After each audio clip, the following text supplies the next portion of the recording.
Evet arkadaşlar, hava döndü. Evet, güzel Mustafa abimizden güzel bir minekop. Rast gelsin Mustafa abi, rast gelsin. Söyleseydin baştan da, ben dedim bağırıyor, dalga geçiyor. Evet, hadi bakalım, hadi inşallah. Evet, güzel bir minekop.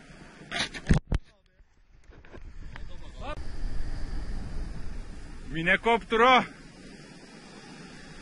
Kilo üstü.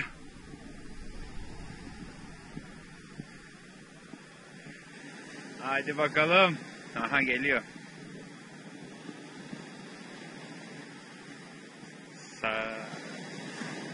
Çupra mı?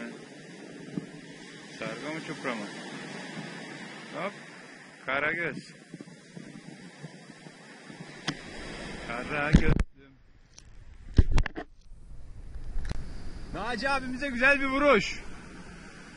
Çok güzel yatırdı. Haydi nasıl?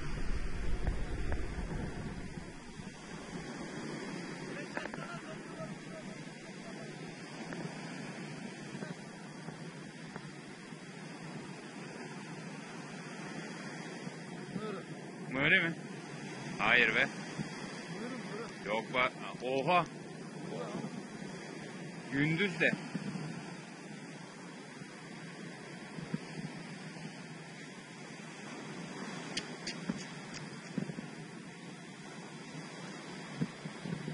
Vay.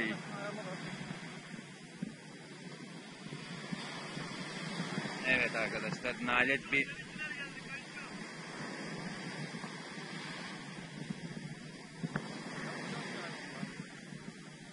nasıl yatırdı olta, görmüyor musun? Şak diye.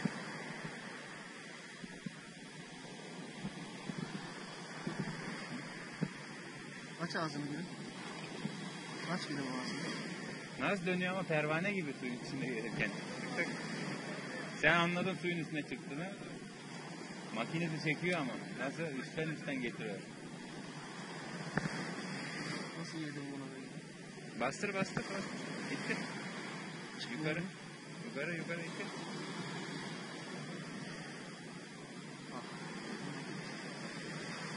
Pense minası. Fırdöndüğün içinden geçirmiş ya, iğneyi. Bastır. Çıkmıyor abi. Yukarı az daha. Pense de çeksek çıkacak. Naci abi, pense var mı yakınlarda? Pense var mı burada? Mustafa pense. Tut sen kafayı. Dönüyor bak.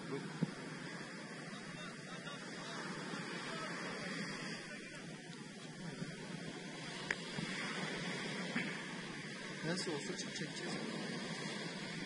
Nasıl çıkmıyor bak. Zorladım ben. Tamam. Rastgele Naci abim, hadi bakalım.